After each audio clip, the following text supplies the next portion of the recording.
Good evening everyone. আজকের আমরা যাচ্ছি বাসন্তী পুজোর মেলায়। আমি অনেক বছর পরে গেলেও আমার মেয়ের কাছে এটা একটা নতুন এক্সপিরিয়েন্স। ফার্স্ট টাইম ও যাচ্ছে মেলা দেখতে। তা ওকে নিয়ে আমরা বেরিয়ে পড়েছি। দেখুন, ও তো বেরিয়েই প্রায় ঘুমিয়ে পড়েছে। কি ওকে যে মেলা দেখাবো, তাও দেখা যাক। আশা করছি ওখানে গিয়ে পৌঁছে যদি জেগে যায় তাহলে আনন্দ করবে। একটু একটু করে গাড়ির আওয়াজ শুনছে আর দেখছে। এই আমরা চলে এসেছি সিরিটি মুচিপাড়ার ক্লাবে, যেখানে এই পুজোটি হচ্ছে। তো সামনের দিকে লোকজন রয়েছে, মেয়েকে নিয়ে ভিতরে ঢুকতে পারিনি, তো বাইরে থেকেই দেখছিলাম। এই যে দেখা যাচ্ছে দুর্গা প্রতিমা। এই টাইমে এই বাসন্তী পুজোটা আবার মনে করিয়ে দেয় যে বছরের মাঝে আর একটা যাতে দুর্গা পুজো আমরা উপভোগ করতে পারি, নাহলে তো সেই একটা বছরের অপেক্ষা। তো যাই হোক, আমরা এখানে তো খুব একটা আসি না, তাও অনেক বছর পর এসে ভালো লাগছে। এই হচ্ছে সময়সূচি দেখিয়ে দিয়েছে। আর এবার শুরু হচ্ছে মেলা। আমি তো ঢুকতে ঢুকতে এই দোকানটার দিকে তাকিয়েই আছি। এত সুন্দর যে জিনিসগুলো রয়েছে, আমি আবার ফিরে ফিরে ওই ফুলদানিগুলো দেখছি।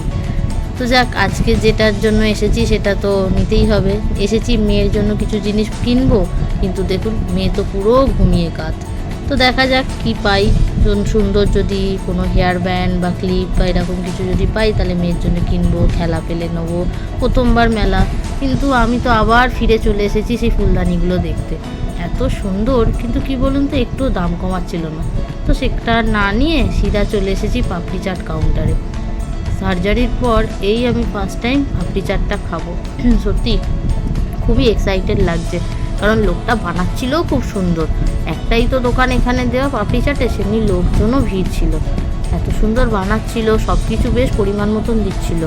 আমি তো আবার এক্সট্রা করে বললাম যে আমারটায় যেন লাল চাটনিটা আর একটু বেশি করে দিয়ে দেয়, সেটাও দিয়ে দিয়েছিল। যদিও দারুণ খেতে হয়েছিল।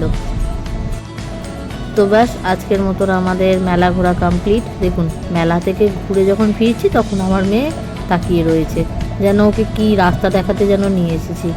তো যাকগে, ওর জন্য যেটা খুঁজছিলাম সেটা পেয়ে গেছি। ওর কিছু জামার ম্যাচিংয়ের ক্লিপ, গার্ডার, হেয়ার ব্যান্ড, সেগুলো সব কিনে নিয়ে এসেছি।